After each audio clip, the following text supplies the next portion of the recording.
Solutions with Aaron Ratcliffe.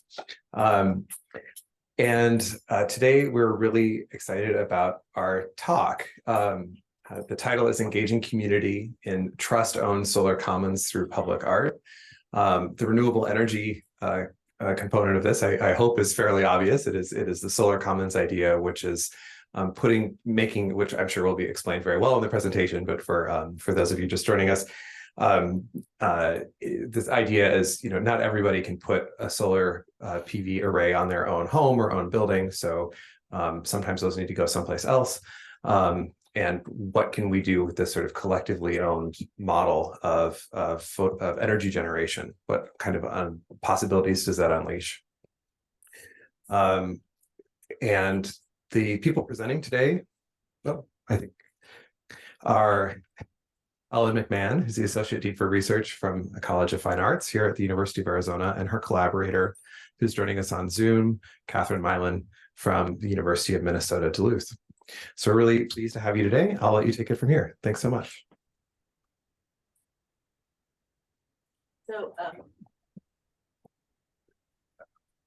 Hello. So I'm here in the room and Catherine's on Zoom. And Catherine is going to start our talk today by sharing her screen and showing slides and talking, and then I will follow up.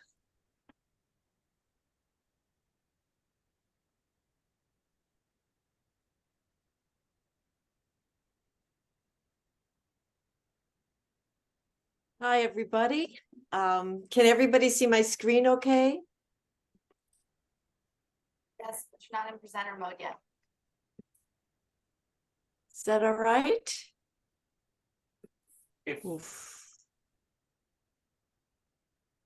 Okay. If you might want to switch over to presenter mode. Yeah, I can do that, but it kind of cuts me off from from the way I have it set up to see. If it's okay, I'd prefer to do it like this, if it's all right. It's your presentation. Please go ahead. Thanks. All right. All right. Well, so I'm Catherine Milan, and I'm a professor of anthropology, legal anthropology, and I'm here, and I'm going to try to close myself off. Great. So I teach at the University of Minnesota Duluth, and then the Solar Commons Project is at the Twin Cities campus, Minneapolis. So this is about the research project that Ellen and I have together. I'm going to explain just a little bit about what I'm going to do today. I want to talk about this historic moment that we're in for federal funding for energy transition. A key element of that is designed to overcome obstacles to energy democracy. So shared energy, therefore community solar, as Jonathan was describing.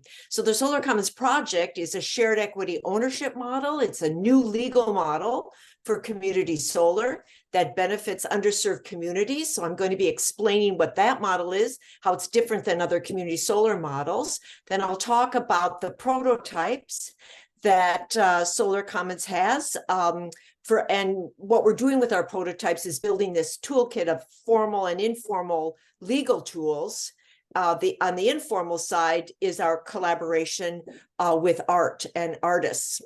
And then I'll present an invitation to the University of Arizona Engineering Department here to join us on the U.S. Solar District Cup team. We have a Solar Commons team that we were on together with University of Arizona 2 years ago.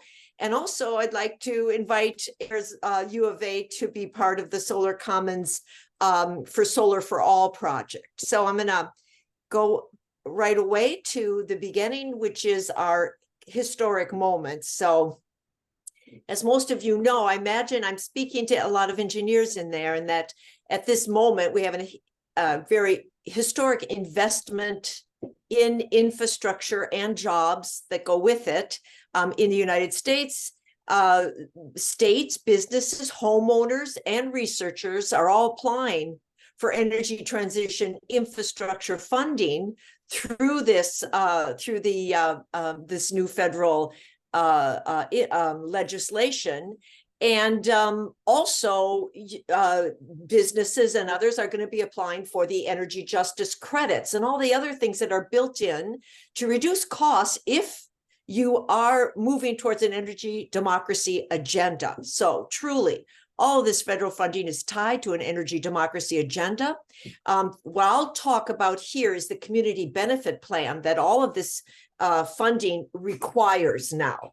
And I won't specifically talk about it, but we can talk about it when in the break, but I'm going to talk about how the Solar Commons meets the requirements of the community benefit plan. So here on the other side, you just have, what does this mean for in Michigan? How much investment are they going to be able to get for their energy transition? And every state is thinking in these terms with some of this very big funding that's just come through. So, I don't know what happened here. I lost a picture. So I just want to say Solar Commons has community design benefit built in it to overcome a key energy democracy agenda. And I don't know why this is not showing, but But anyway, what I wanted to show you was that we not only has our plan won a major award from the Department of Energy, one of the Sunny Awards for Equitable Community Solar, but we've also had our project has been studied by the Rocky Mountain Institute, studied the financial benefit, the financial plan, the ownership structure, and the scalability of it. So I'll talk about that, but I wanted to right up front let you know that we have been working on this and moving towards recognition from the Department of Energy as a legitimate type of community solar. And I just want to say that in general, community solar is the way it works right now is, as Jonathan said, if you can't put it on your own rooftop, communities can access those benefits of solar by having somebody else have it on their rooftop or out in a field. And then on their electric bill, they can get a benefit. So it's a household benefit of savings on their electric bill through their utility. So this is an individual household savings, and it can go to low income households because it can lower the cost of electricity. But this is still, I would argue, a household benefit. It's an individual benefit. It's not truly a community benefit. So how would you actually create a collective community benefit for solar? And that's exactly what the Solar Commons plan does. And it does it in two ways. So as I mentioned, I'm a legal anthropologist. So I'm approaching community solar ownership in both formal as a formal legal arrangement and as an informal legal arrangement. So obviously from formal law, contracts, policies, regulations, etc. But anthropologists before the modern state, we have observed that how people share things, community ownership, has had lots of super interesting informal structures. And these usually involve rituals, culturally shared practices, etc. This picture here on the right is a guy in Ireland in 2012. And I don't know if you can tell what that is he's gathering. It's peat.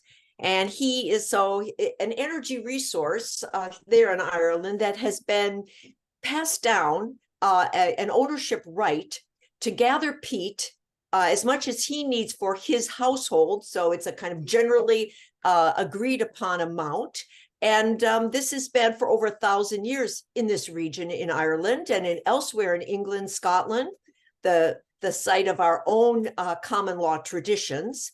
This is a way to, these are called energy commons. So this is a Tilbury Commons. There are forest commons, and there are various other kinds of rules, informal rules for gathering energy resources from lands you don't own. He doesn't own that land.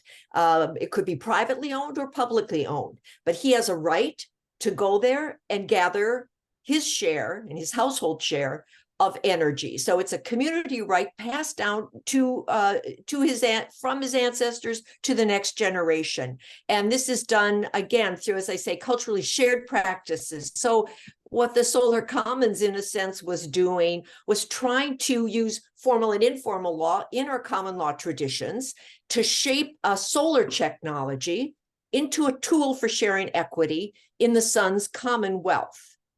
So I'm going to show you now the formal legal arrangement that we use using trust law, but just I want you to keep in mind that what we are doing is really trying to reawaken in the modern era this amazing opportunity that solar has, distributed solar has, to capture commonwealth from the sun and to help us understand it as a community, collective community benefit. So here's the way that formal law works with this.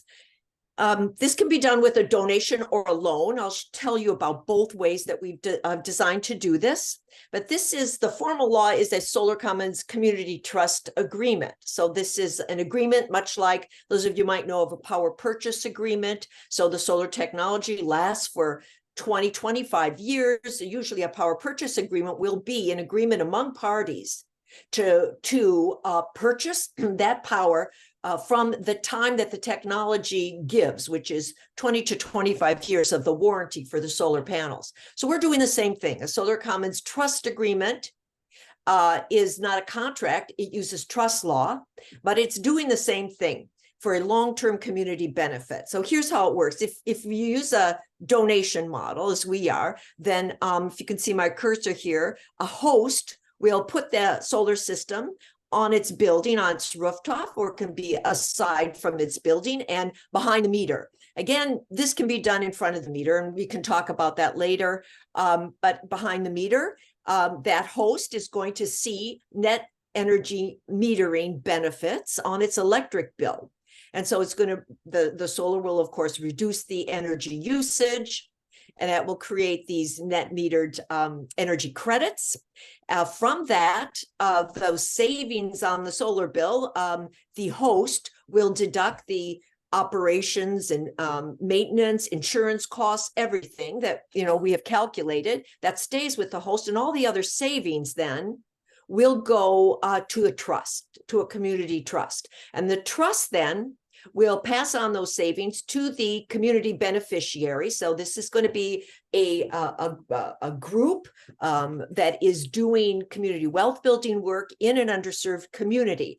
And the beneficiary here, the project will follow the purpose of the trust. And the purpose of the trust is set in a process with the community. So this is a bottom-up way to make sure that the design of how those energy benefits, those solar benefits, really are designed to benefit the community by the community. Here's another way to understand this. Here's the process form of the formal law agreement. And I want to note that here in this trust agreement, all parties here are incentivized to receive benefits from the solar savings, and I'll explain how. So in general, community partners would begin here, and I'm going to start to use some of the artwork that my partnership with Ellen and her art students and others have done for us over the years we've worked together. So here we have a community partners agreeing on making a 20-year trust agreement, setting the purpose of the trust for what they want to do in their neighborhood for community wealth building. They get a neighbor to, or a institution like University of Arizona to put the solar to host the solar behind their meter. The solar then on the host energy bill, you'll see that the yellow here are the savings.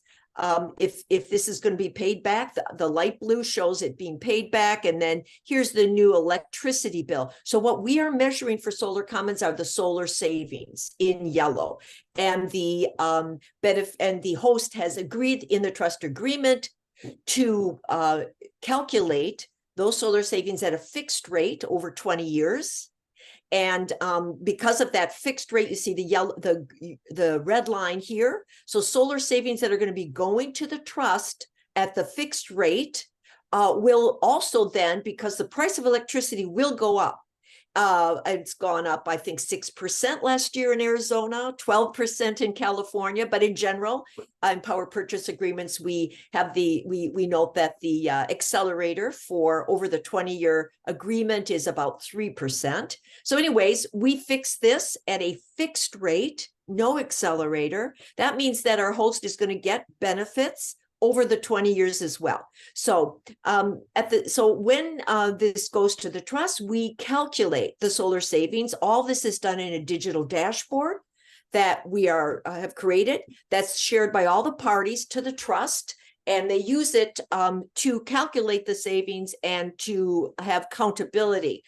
So now I'm going to talk a little bit about the informal law. So the dashboard here is part of the informal legal agreement. It is beginning to help create visible benefits and obligations in the systems. It will create a ritualized monthly and annual practices. It helps hold parties accountable, and in general allows us to create something in Commonwealth economics that we call a pre-distribution of wealth. So taxes, by the state are a redistribution. You gather up the wealth of people through taxes, and then you redistribute it to create equity. Solar commons, we can think of that as a pre-distribution of wealth. So this is coming from Commonwealth of the sun, and we measure that and show it here. So here we have in orange, we show, and this is again our prototype that we've used in Tucson. So this is a live dashboard. So this will show the sun's solarity, for each month out of the 12 years, how many kilowatt hours are, how much solarity is at that site, at that place. Right here in the yellow, we have a button that the host presses, and it opens up to something that they insert 3 numbers from their electric bill, and then when they push the button, that will populate the whole screen. So when this will then calculate the kilowatt hours that have been created from the solar panel. So this is using inverter and electric bill information. This will say this is per month, and this is per year. This tells us, again, this is a 1-year snapshot of the flow of value dashboard we used in Tucson. So this is a 14.5 kilowatt, our first prototype system, very small, makes about between $2,000 to $3,000 a year for the trust. It's on our host, it's about 7.5% of the total electricity load they're using. This also in blue measures the CO2 that's avoided from the atmosphere. In dark green here, you have the actual solar, the price, the market price or market value of solar, a savings. And then the calculation of how much basically the host is going to be keeping and how much they send to the trust. The light green is what goes to the trust. And this, at the end of the year, there'll be an annual distribution to the beneficiary. So the pink here is where the beneficiary will post what they do with the those community benefits, the solar Commonwealth benefits. And I'm going to show you in a minute what we're doing in Tucson with that to make that distribution as bottom up as possible. So we have a lot of experimentation going on with this, and this is really the beginning of the art. I want to note that that this is the place again where the beneficiary is going to be posting through pictures, art, and a number of things how they're using the funds. So here's what we're doing in Tucson. We have this host, Dunbar Pavilion is hosting our Solar Commons. We have benchmarked and have been working with them on the dashboard. So we've created, and Ellen, I think, is going to be showing you more about this, a game, Solar Commons game. This is for the neighborhood in which the underserved neighborhood where this distribution will take place is the Garden District, and we chose an elementary school, the Wright Elementary School there in the Garden District, to be the site for distribution of the funds. For right now, this used to be the Tucson Urban League, but during the pandemic, the Urban League, which is in the Garden District, had financial difficulties and was not able to survive the pandemic. And so right now we are working with the to make sure that distribution goes in that neighborhood. It's a neighborhood of political refugees, and the school that we're working with, the Wright School, has actually 26 languages spoken in the school. It's a school with in a neighborhood with a lot of political refugees, and so this is part of how we are distributing those funds. So we're using a school participatory budgeting method that kind of comes from South America, actually, 25 years ago. It's really become starting to really have a foothold here in the United States. And there's a Center for Arizona Futures that we work with that's doing school participatory budgeting in school. The way that works is kids themselves have a budget. They create ideas for it, for projects that they could do with that money.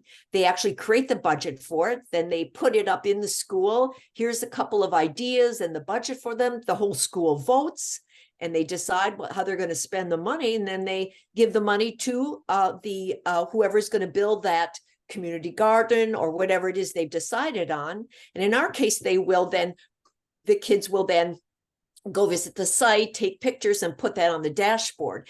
But what this is, the game that we created a kind of language for Solar Commons to explain this, exactly what Commonwealth is, how it comes from the sun, how Nature Commons is the model for this, how reciprocity works in nature, and we are shaping solar technology to also be a system of reciprocity and Commonwealth. So the game teaches that. The kids play the game, and then they start designing what they want to do with their money. So they're using guiding principles of the Solar Commons that actually have been translated into this really beautiful game. Here also, this is the mural that artists have painted on the wall of the Wright Elementary School. Again, this is an aspect of informal law.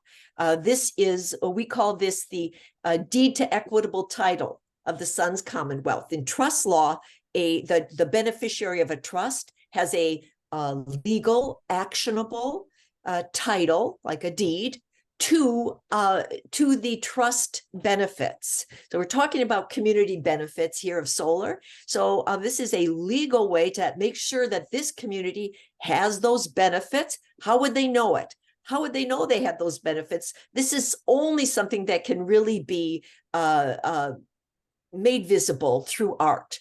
And so this is our project, and I think Ellen will probably be talking more about it. Very quickly, I'll show you that. That's me standing in the corn.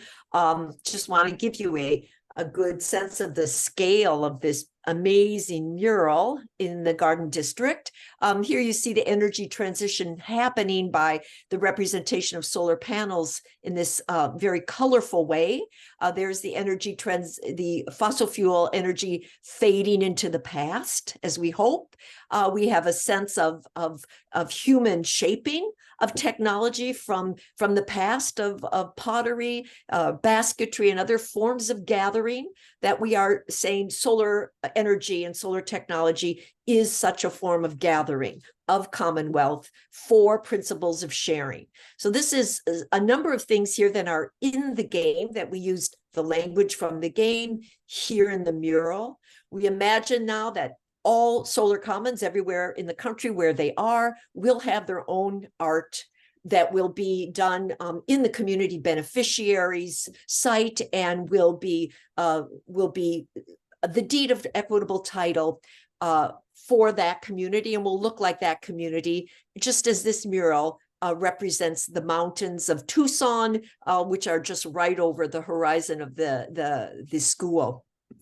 Here's another piece of informal law. We ritualize this kind of sharing of solar equity, so people are familiar with getting an electric bill every month. And the solar dashboard also generates a statement. We call it a common statement of benefits and obligations. So this will the system will generate this And it will, you know, be a statement which the host can check off so that they know that they are doing this and making this distribution to the trust. Right now, this can be done directly to the beneficiary. We are using a community development finance institution to hold the trust and to make the delivery. This is a very small system. So as I said, you know, just between 2,000 and 3,000 a year. And so we've decided to distribute, as I said, through the school systems and through that intermediate, the financial institution. Here's the one that I'm doing here in northern Minnesota right now. So my partner for this is LEN. It's now the second largest solar manufacturing plant in the United States. This is up on the Iron Range in Minnesota. And LEN is going to be putting 500 kilowatts of solar here next to its plant. And that 500 kilowatt, which will produce about close to $70,000 a year as an annual distribution, that will go to the Bois Forte Reservation Food Sovereignty Project. Bois Forte is just about 30 miles from LEN's factory. So, you know, here we're beginning to do this type of gathering of commonwealth and pre-distribution of it to an underserved neighbor using the dashboard here, using art. We assume there's going to be art here on the factory. There will be art here at the reservation. And this here is all written with the purpose of a distribution for supporting Indigenous food sovereignty. I want to note that when the Rocky Mountain Institute studied the Solar Commons financial model, they discovered that it shouldn't go beyond 500 kilowatt systems. And that's really interesting to us, you know, and we also note that this community scale, community size solar and experimentation in finances and with ownership and finances really needs a lot of more experimentation. And the reason Rocky Mountain Institute said that is because after 500 kilowatts, your system will get, as it gets bigger, has more administrative costs. Those administrative costs actually start taking away from the trust fund. So 500 kilowatts is the system up to which we're designing. So this will be our next one here in northern Minnesota. We also have this design, which we've done for a 500 kilowatt system on a campus. So I want to talk for a minute about this and then make an invitation to my engineering colleagues there at the University of Arizona.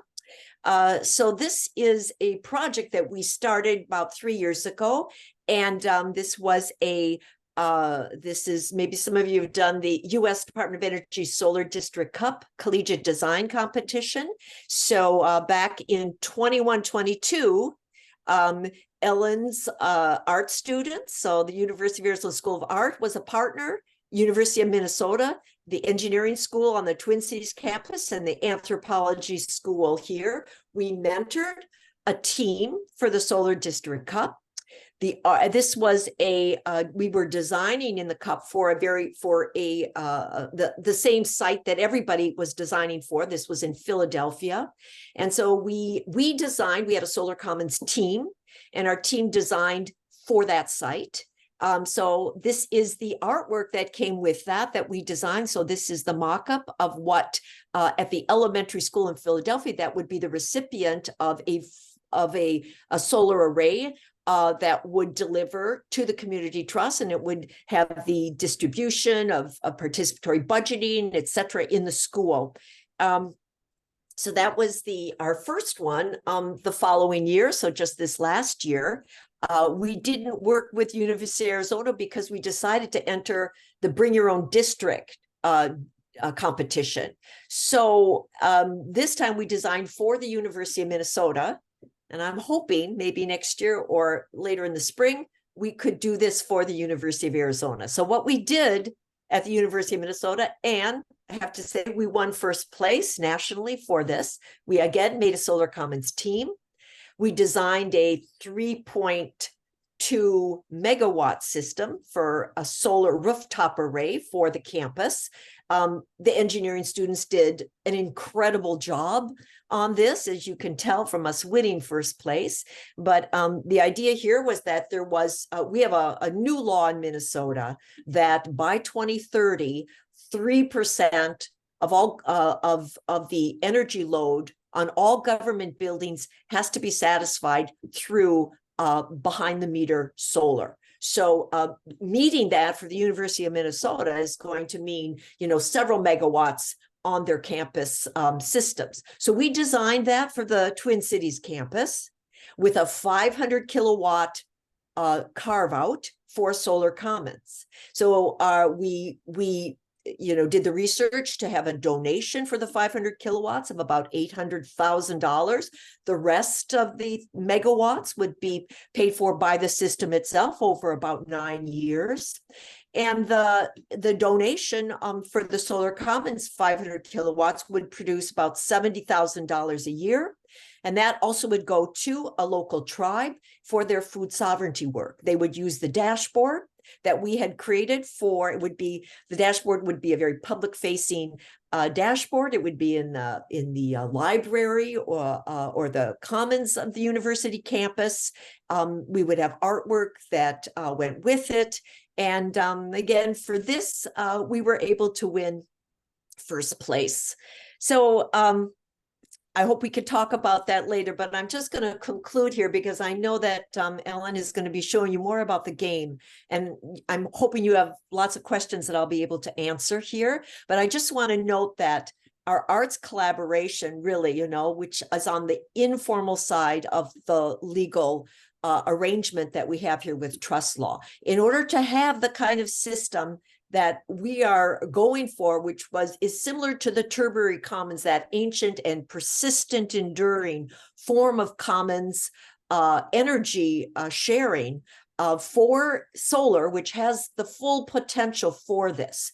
We needed to be able to, through ritual and other ways, make visible, the energy infrastructure itself. We needed to make visible the community commonwealth, what that was, and of course, the community ownership, how the community itself was an owner in this and not only had legal rights, but also knew that it had legal rights. So I just want to note that we published a lot of our work on this. We have a publication on the role of public art in Solar Commons institution building that we wrote together, the artists and myself, the legal team. Here is a law review article that just came out this year in the Vermont Law Review. Here is, the picture of our mural here as a legal deed of title for the equitable owner of the Sun's Commonwealth. So you can, go and look up the legal arrangement here. It's about a 70-page article, but I just want to note that the public art is the way we explain and make visible the community benefits and the meaning, the meaning of the meaningful community benefits of solar. So I'm going to end right there and stop my screen share because I'm going to end with this picture, which I really adore, which is the picture that the artists have created when we first started working together on the Solar Commons, and they came up with a language for what Solar Commons is and how it was modeled on a kind of biomimicry of earth, what we call nature commenting. So here we have the earth system here. We have sun, air, water, minerals, plants, animals. So a kind of system of reciprocity and interconnectedness that is relational system around the earth commons. And here's the solar commons. Here's the community here coming to decide what need they want to serve with the Commonwealth, asking a neighbor to host it. There you have the solar arrays and the other forms of technology from the past to gather the Commonwealth. Here is the right here. So we go around it here. So the gathering. So here we go, making the determination of the need by the community, getting a host to gather it.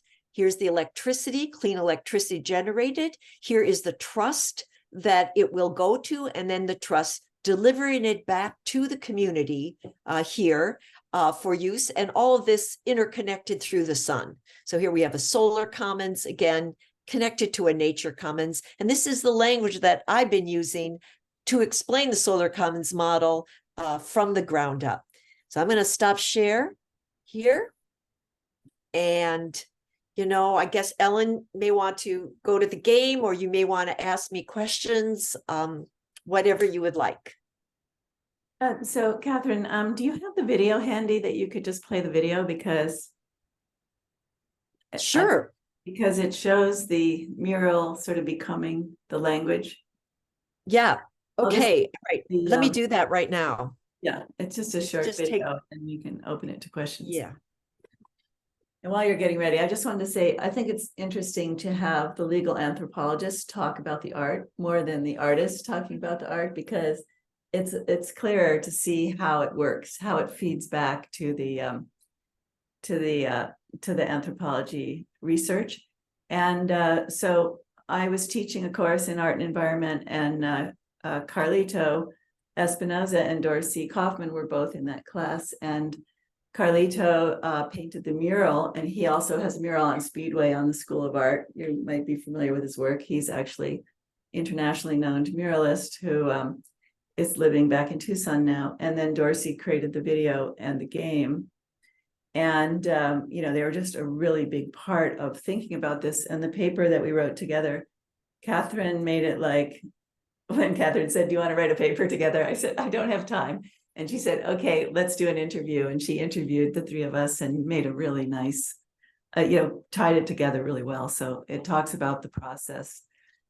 Yeah. And so can you do a full screen on it? Yeah. Yeah. I can do this right now. I'm going to open this up. So I just want to say there's two sites for the Solar Commons. This is the nonprofit site where the nonprofit owns the you know, the model and the name, etc. It owns it, and this is for the period when we do the research together, that we create open source tools out of this and then put them out free into the community. So we have this small nonprofit right now that is holding the kind of the ownership of the name and model, and then it can work with universities and others to do all of the research. And then the other site is at the University of Minnesota, the Minnesota Design Center, and that's where all the research team, the legal and others are working. So here is the beautiful video. And I want to say we worked, as Ellen could say, we worked so closely together over several years on all of this, you know, and going back and forth to, you know, shaping each other's thinking. My understanding of law changed dramatically from listening to my art colleagues working in the community with the community on the story of solar commoning. So here we go. Here's the video we created. Can everybody see this okay? There we go. Good. Yeah. Okay.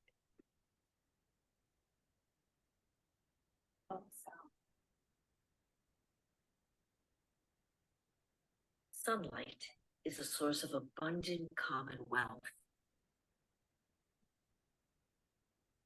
With solar energy technology, we have a new opportunity to gather and share this wealth so that it supports more equitable local livelihoods in rural towns and urban neighborhoods. Throughout the 20th century, industrial societies gathered sunlight from million-year-old plants. They used coal, oil, and gas to power cities and towns. Great wealth was created and giant monopolies grew to extract and own the sun's fossilized energy. Today, however, scientists tell us how our children and grandchildren will suffer as pollution from burning these fossil fuels is heating up our earth, making our forests die, our water dry up, and our crops fail. Solar Commons project uses solar technology to gather and share the sun's commonwealth in ways that address these social and ecological failures of the 20th century.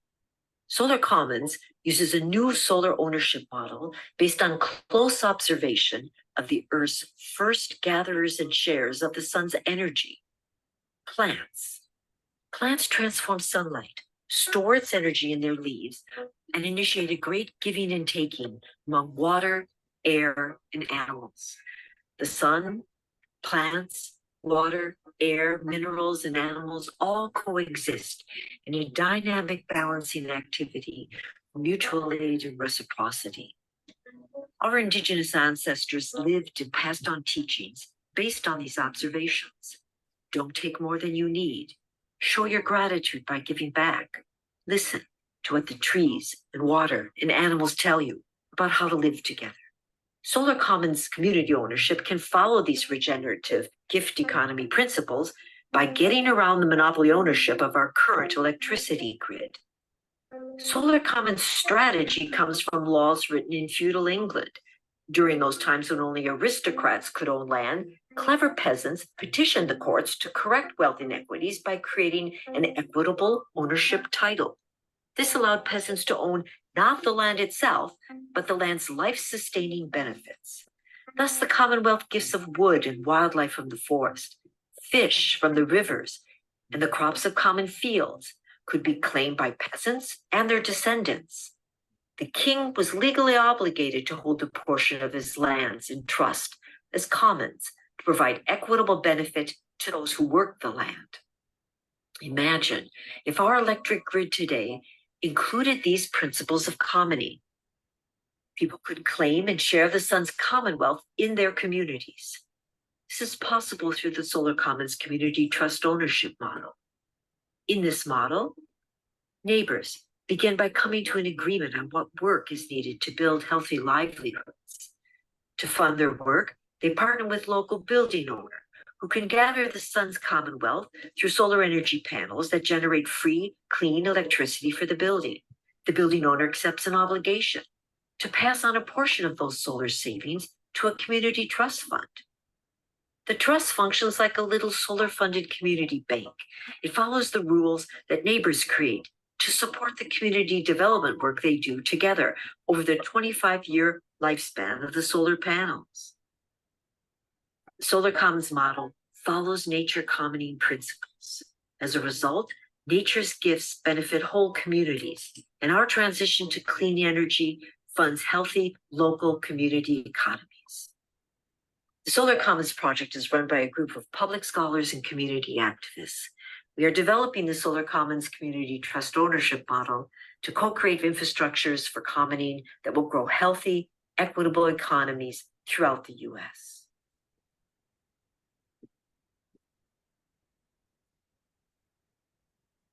Okay, great.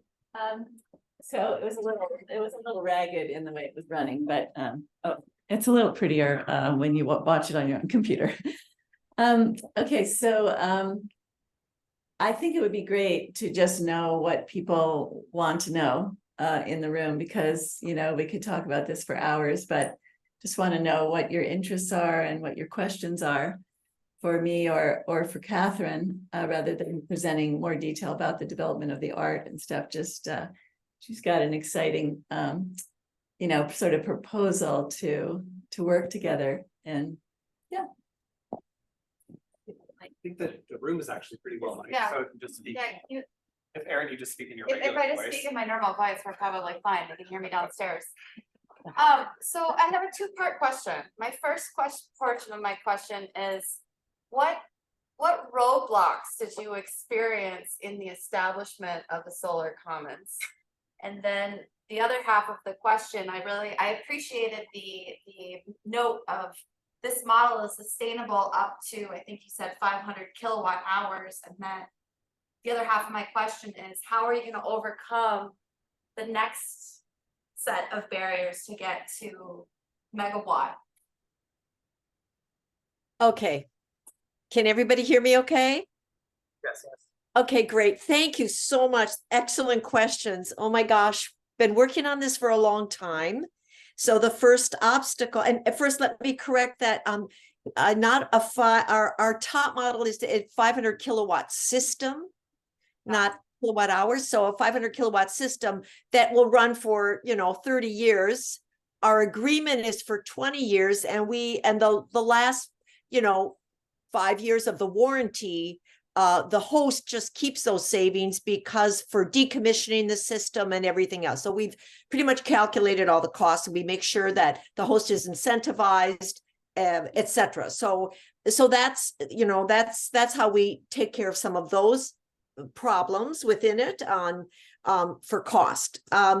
What obstacles did we come up with? Well, when I first raised the money, this, came with as an idea, as this idea first started to want to be realized. The idea was, I was living in Phoenix at the time, and we were building a light rail. This was a long time ago, 2008, 2009. We were building a light rail, and they were going to need a lot of electricity in that corridor.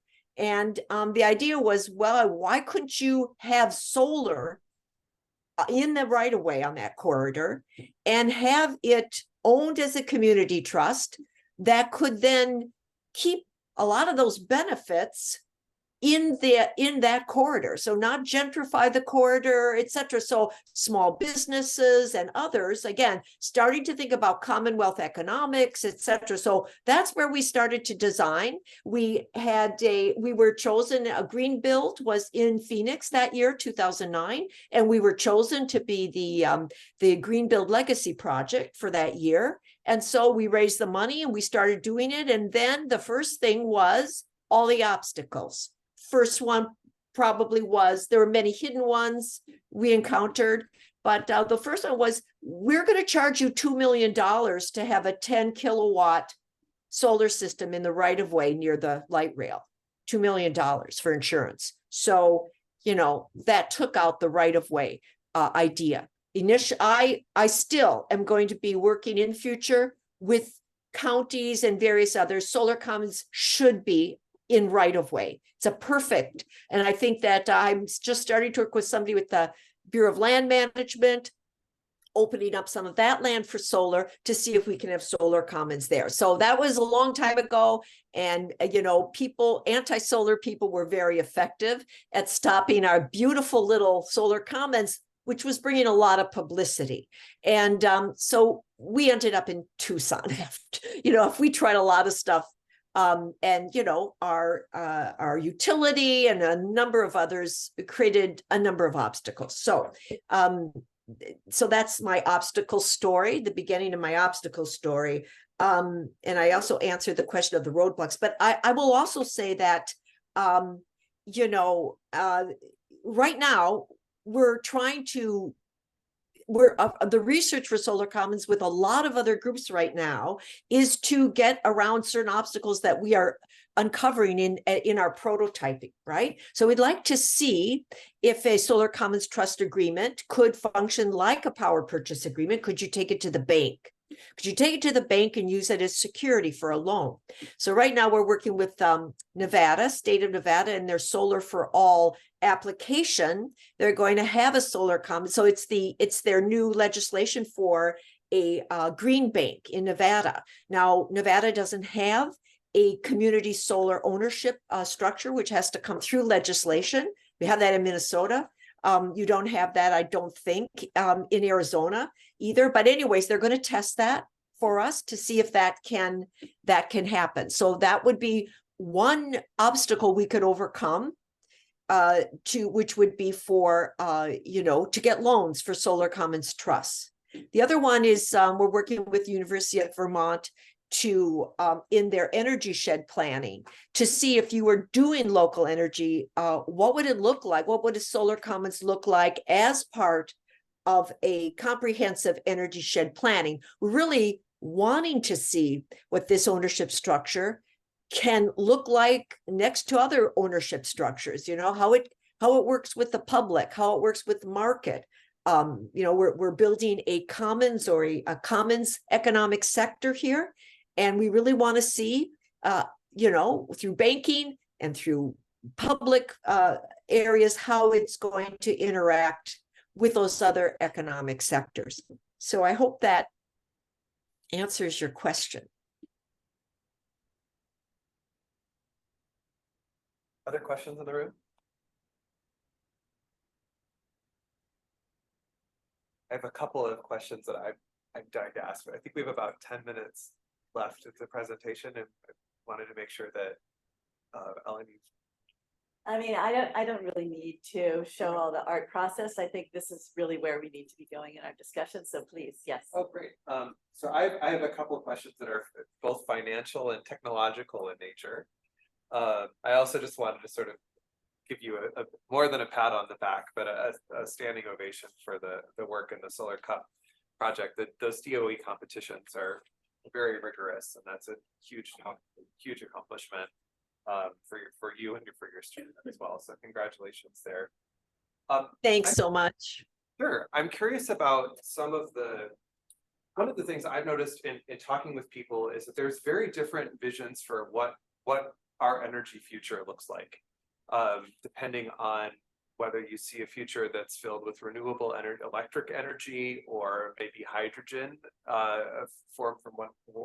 made from one source or another, or deep thermal, geothermal energy. But there seems to be two different sort of trajectories. So one is that we'll have a future where energy is so cheap it's almost free. And I'm curious about your perspective on that as an anthropologist in particular, because I feel like maybe we've heard that before. And then I think the other direction, which seems to be embedded in your project, from your presentation is embedded in your project, is that the cost of energy is going to go up in the future. And I just curious about kind of where you land on that and how that translates into some of the financial models. And I just realized that we have not given the folks that have joined us virtually an opportunity to weigh in on. So if you do have a question, please either feel free to break in right now, or you could raise your virtual hand, and we'll make sure to get to you if you're joining us online and would like to ask a question. So yeah, where do you land on that sort of? All right, good. There's those two ones, which is I'll talk about this kind of Commonwealth economics as economics of abundance versus scarcity. So when you talk about energy being in the future free, in a sense, the peat commons that I was showing, Tilbury Commons, and the forest commons, in a sense, it's free from a market perspective, free from a market priced perspective.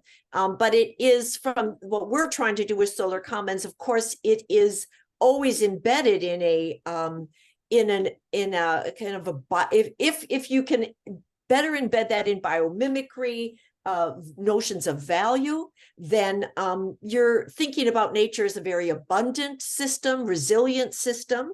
And from that perspective of abundance, that's how we'd like to see this Commonwealth framed. That's the future that, on the one hand, we're going forward with Commonwealth, that it is abundant, and that we don't have to have false scarcity in order to be owners of it, that we can own it for purposes.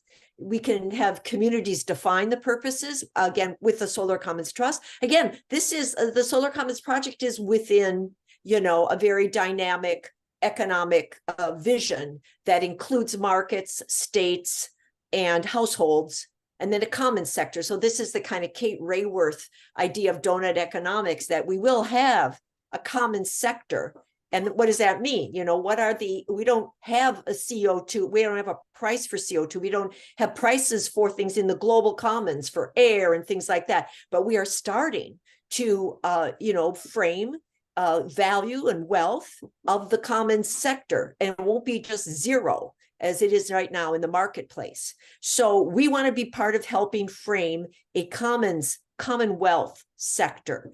And these are the beginnings of it for us with solar technology. So I hope I've answered that question. Yes, the price of electricity is going to be going up. You know, so you have these kind of two poles here. That is going to be going up. The Solar Commons right now, you know, it's a 20-year arrangement. I don't think we're going to be free fully with our electricity system. It's going to be going up for quite a while. All I really want here now is to be able to show people through the legal and the communications, public communications through the art, that they have a right to that commonwealth. And this is, again, a distribution. Just like we have distributed energy, we need ways to distribute wealth and from the sun. And so this is one of these ways to do that. And I'm thinking in terms of the 20-year framework that the technology gives me to work with. So again, I guess I would just say for right now, to the extent that we think about, you know, how automation and various other things is going to you know, change our economy enormously. You know, we talk about having a universal basic income as a way to balance some of these things that are happening in automation. Well, in energy transition, we have a possibility, not a universal basic income, but what I would call a community basic income. This is a 20-year basic income, guaranteed basic income stream not for, you know, mutual aid work in communities that need to be supported. You know, you need to have a food sovereignty coordinator. You need to pay that person in a market salary. Well, this is then the community basic income for that kind of work. Thank you very much. Any other questions from the room or from those who are joining us online? There's some down there. Great, we've got one here and one online. Yeah, oh, sorry. So I'm a sociologist. I don't have a technological perspective on this at all, but just to clarify, so in the Tucson example, the energy generated goes back to the grid, is that right? The energy is used on site, and if it's not being used, it would go back to the grid. Yes. So I guess just thinking about relating that example to the example of Ireland and managing peat and sort of those more classic examples of common property regimes and common property management. Just in what ways does that differ from a common property kind of management in the sense that there's not really a shared management of the electricity generated? Yeah, I'm just sort of curious if maybe is it an eventual goal to have the energy generated actually transmitted and distributed to those who are, you know, co-owners of the system? And so just thinking about those two different ways of organizing this and what differences there are, and if that's sort of an eventual goal to move towards a more direct common property kind of situation. Yeah, that's a great question. Thanks. First of all, I just want to say we're kind of blooming where we're planted. You know, we're starting where we are right now, and our electricity system has a grid. It is interconnected in a particular way, and it has a very deep state you know, ownership structure, which is barely visible and is obstructing our energy transition because of the corporate investor ownership that's engaged. I mean, about close to 80% of our electricity distribution here in the United States, which is mostly in metropolitan areas, is owned by corporations, by investors. They have their investments in fossil fuel infrastructure is enormous, and they don't want stranded assets. And so they are calling the shots for legislation through all kinds of unscrupulous and various other kinds of embedded activities to slow down the transition. And of course, if there's going to be any solar energy at all, they would prefer to do it and own it themselves. So that's the basis. That's where we're working. And we have rural energy co-ops, we have municipal energy, you know, ownership structures, but really for the most part, we have this. So that's where Solar Commons is starting. We're kind of coming in through there. We, Solar Commons, don't need to get anybody's permission to do this. On the one hand, we don't need to get legislation like the so-called the community solar that exists right now. And I can tell you that community solar that exists right now through utilities and all that, it's lovely. It's fine. I've nothing, it's going to exist and coexist. But what's happening right now, what I'm seeing, a lot of that is just individual ownership, and the utilities themselves continue to be owners. Large corporations are owners and extracting profits from that technology ownership structure. So if I get pretty passionate about this, so what's the little Solar Commons doing in here? It doesn't need to get permission from anybody. It can be behind the meter. People themselves can make an agreement through a Solar Commons trust. And these are the tools we want to put out there. They're autonomous. They're autonomous tools that many people in the Commons movement and the appropriate technology movement and the open source movement have been working on to, get people empowered to be able to do these things themselves. So in a way, that is how we're working now. Dividing the actual substance of electricity from the actual, benefits of it, so that kind of pulling apart of all kinds of things. Energy, electricity is a super complex thing. The technology is complex, and the art that we use to try to understand ownership and all these other things has to make it knowable, visible, and other things. Otherwise, we'll never be able to get it out of this extractive ownership structure that we are in. So I guess I would say, right now, does the actual energy benefit have to come to the underserved community? Great, if it does. But if it does, you don't need a Solar Commons, you just put it there and let people have energy savings themselves. We are a way, Solar Commons is a way for if you want a Walmart, and various other things like we're doing right now with factories. A Walmart can put solar up, and then it can be on its roof. And then it could be a good corporate neighbor by entering into a Solar Commons agreement and passing on some benefits for 20 years to their neighborhood community that's underserved. And they can look like a good corporate neighbor. We want to see what is being extracted in terms of Commonwealth from the sun's benefits, Commonwealth benefits. We want to see that stay in the community. So that's really our aim here. Thank you so much. We're at time. Oh, I have to turn this on. And we can keep going. We have to only tell 1/3. So we're at time, and for the benefit of the folks who are still with us on Zoom, I think we'll say we'll conclude the talk at this point. Catherine, if you would like to stay with us for a few minutes, we can connect you up and you can answer questions from folks in the room here. Ellen's also brought the budgeting game over. So if you are with us here in person, you're more than welcome to take a look at that and ask and answer some more questions. So thanks so much for joining us today, and we look forward to seeing you at the next recess. Thanks, everybody. And yeah, I can stay for just a few more minutes. Great, thank you.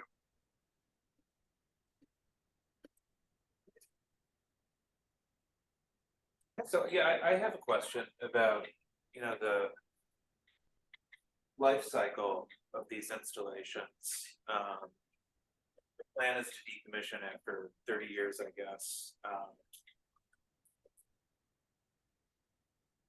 Why that model instead of a model that reserves some of the revenue and savings for panel replacement at end of life, so that the benefits could continue indefinitely?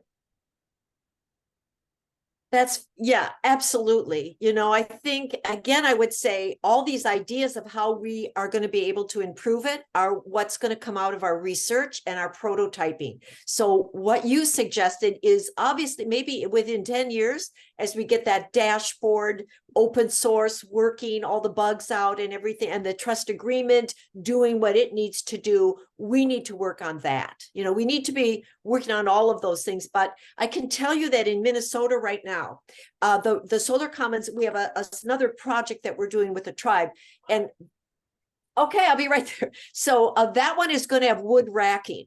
And we're using wood racking in an open source design that so that tribes that have forest services and they can harvest it themselves. I've done a lot of research on that. We're working with an engineer who does wood racking design.